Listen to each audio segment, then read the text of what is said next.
Hi, James. Welcome back. It's good to be back, Mark. Just for our listeners out there, we've recorded a podcast with James before, which was regarding CVs. But when we spoke in that particular podcast, we started to talk about LinkedIn profiles, and I think that warrants just a separate podcast. So this podcast is all about LinkedIn and online profiles. But before we get started, especially for the ones that have not listened to the first podcast, why don't you tell us your name, a little bit about yourself?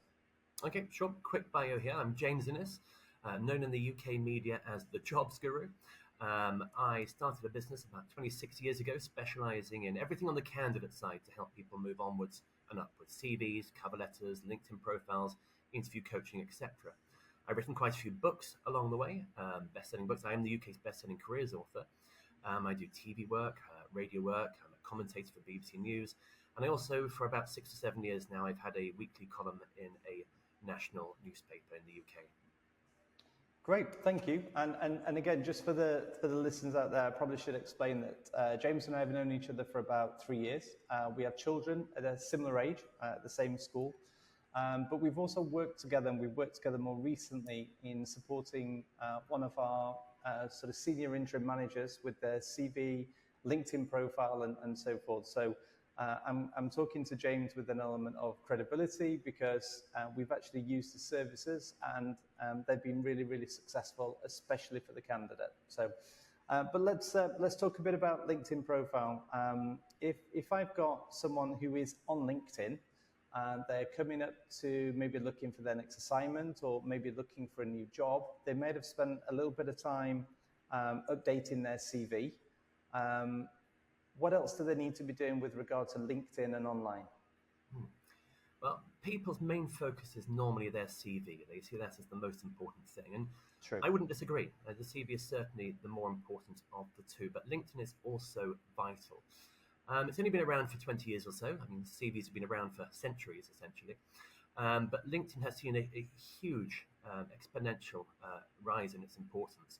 I mean, if you asked me 10 years ago, I'd say, yeah, it's definitely worth being on there. 5 years ago, I'd really recommend it. Now I say it's absolutely essential. And not just to be on there, but to actually have a good, strong, solid profile on there too. And I can give you a good example that really underlines its importance. I was with the head of recruitment at Vodafone last year, and I was there for some pro bono work. They do some charitable stuff for wounded vets coming out of the military. And we were chatting over a coffee, and I said to him, so where do you source most of your candidates these days? I wanted to know the breakdown as to where they're getting people from, because it's relevant to my line of work. And he said, well, honestly, James, LinkedIn is our first port of call. We go there first. It's our go-to place. If we find what we're looking for, great. And sometimes we do. Wonderful. Job done. After that, then we think, what do we need to do to find something? But the first port of call was LinkedIn. And I was quite stunned by this. It really underlines how important it is. Yeah, I agree. I think I was a slow adopter to LinkedIn. So was I, ironically, Mark. I'll admit it. People say, oh, you must be an expert at LinkedIn. You're a recruiter. You must be. I resisted LinkedIn for such a long time. I didn't like it at all at first, no. I think it was mainly because when it first came out, I remember the days where there were companies out there that were writing into the terms and conditions of employment that the candidate couldn't create a LinkedIn profile on LinkedIn because they were so scared of other they might be poached, etc., or reveal corporate secrets or something, etc., etc. Paranoia certainly abounds when it first came out, that's for sure. And I still hear of cases like that these days, where some employers are very reticent about their staff having decent LinkedIn profiles, or they see someone update their LinkedIn profile, they think, are they about to move? Whereas the more modern and I would say more intelligent employers realize that the best people do market themselves effectively. They are upwardly mobile, and actually they're a credit to their company by having a decent profile and presence on LinkedIn. It actually reflects well on their employer too. Yeah, I think it does as well. And I remember when LinkedIn first came out, there was all this talk about, it's the recruitment sector destroyer. This is going to kill the recruitment sector. I mean, I don't know the exact figures, but I think there's more recruiters in the market than what there were 20 years ago. I definitely don't think it's killed the recruitment sector. No. I was told that it's going to kill my business because we started off, obviously, before LinkedIn arrived, and we started off specializing just in CVs, cover letters, application forms, interviews. And then LinkedIn came along and said, people won't need CVs anymore. There's LinkedIn instead. Well, no, actually, the two things are entirely complementary, and they really should be complementary. It's an important point. You do need both. LinkedIn is vital as the CV, and more importantly, they need to be in sync. They need to tell a consistent story, consistent style, and there should be no discrepancies as well. The number of times I've seen slight discrepancies in dates between a CV and a LinkedIn profile, and you think, well, are they telling the truth or are they careless? I don't know which is worse, really, but they need to be perfectly in sync and tell a consistent story. Because in many cases, a recruiter, a potential employer, if they're looking at a CV, the next thing they'll do is see, okay, is this person on LinkedIn? Let's look them up on LinkedIn and see. And it absolutely must match. I think every employer does that. I think they automatically go to LinkedIn and just double check. A little bit similar to, if you sent a paper flyer out to a business that you wanted to work with, but you've got a website, 9 out of 10, they're going to read that flyer, then they're going to go online and they're going to just double check through the website. It's a validation tool, I think, sometimes. Yeah, and I think a curious little quirk of the UK is that we don't include photos on CVs. Many countries do. In France, it's almost compulsory. Everybody does. But in the UK, we don't. And I think there's always that curiosity of let's pop onto LinkedIn and see what they actually look like. Now, from an Equality Act and discrimination point of view, that's a bit tricky. But from natural curiosity point of view, I think that's inevitable. And maybe we can find out more about them. If there's more stuff on their LinkedIn profile that isn't in the CV, if we're actively interested in them. So yeah, that also makes it very, very important too. And talking about the UK, I said the UK doesn't have photos and CVs. Another quirk of the UK is that it's second to the United States in terms of market penetration for LinkedIn. So the United States has the greatest penetration, but the UK is second. It's a very, very widely used tool in the UK.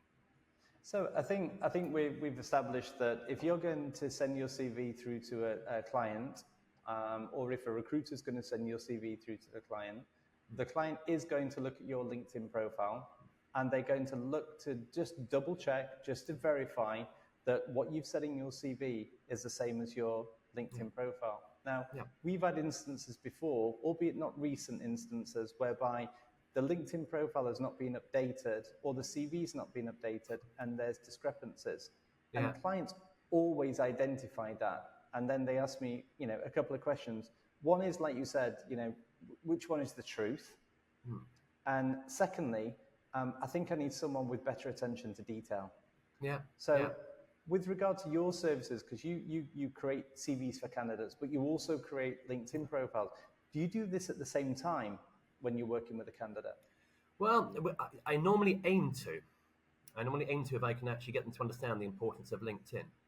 And if I get a client come back to me, maybe 2 or 3 years later, and they want me to work with them again and update, etc., and they're like, oh, but I think my LinkedIn profile is still fine. I've just added on my latest role there, but I think the rest of it's fine. Well, it's the same as the CV. No, it's not just fine. You need to rethink at each point, at each stage in your career. You can't just bolt on. The same way you can't bolt a job onto a CV, you can't just bolt your latest job onto LinkedIn. You need to reassess it all. Does that headline on there still reflect me? Does the about section still reflect me and sell me and market me accurately?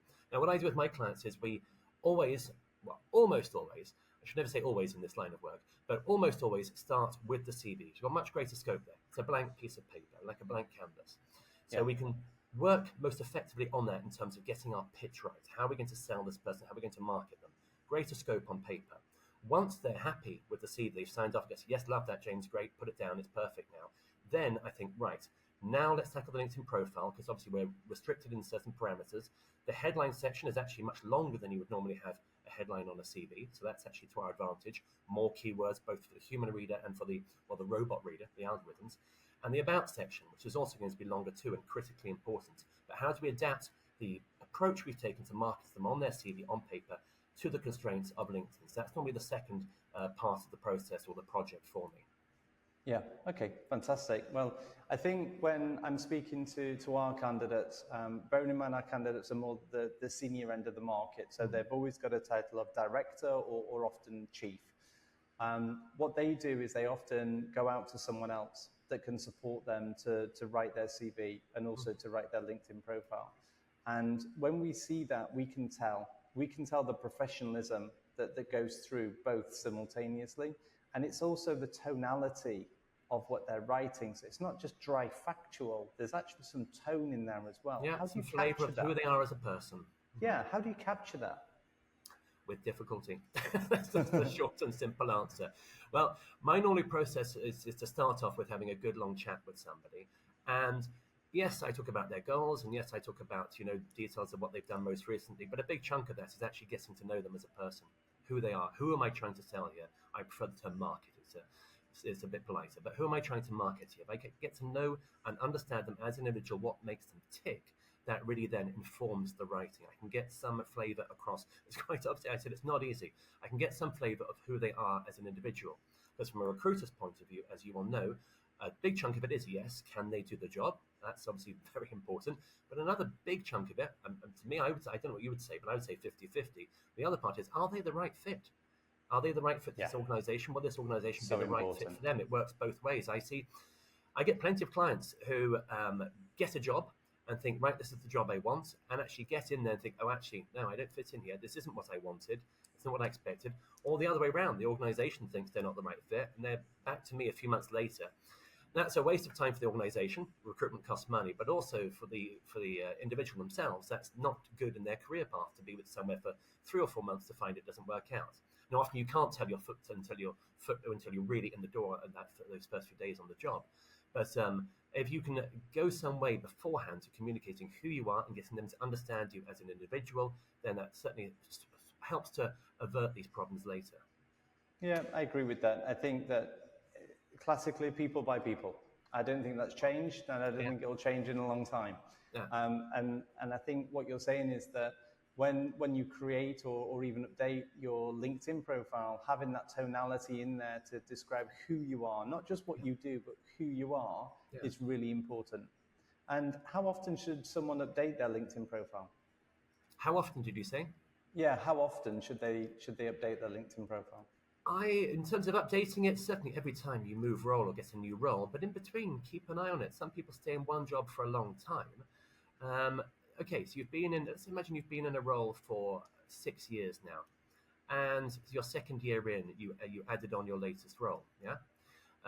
Well, in the past 4 years, I'm sure there's a lot more that you've done, that you've achieved, etc. So yeah, really keep it up to date as often as you can. It should be up to date, like a CV. It should be up to date at all times. You're poised and ready to strike. I don't mean that you need to do it every single day, but periodically you should look at it and think, is it up to date? Does it need a little bit of a facelift, basically? Okay, good point. And just to close off this podcast, how can you help someone who's looking to either update their LinkedIn profile or indeed looking to update or rewrite their CV? Well, certainly they can obviously reach out to me via UMark, or if not, www.jamesinnes.group. Innes, INNES, Scottish name, often misspelt. But simply reaching out via you, and you can put us in touch. Yeah, okay. Thank you, James. I think that's been really insightful. I think a lot of people take LinkedIn for granted. It's a free service to the candidates. So I think people forget the importance of it. Yeah, but certainly. One of the areas that you've mentioned there is that the importance of ensuring that your CV mirrors your LinkedIn profile, I think is really important for candidates and really important for clients. So thanks for identifying that. Cool. Cheers, Mark. Thank you, James. See you soon. Bye. Thank you. Bye-bye.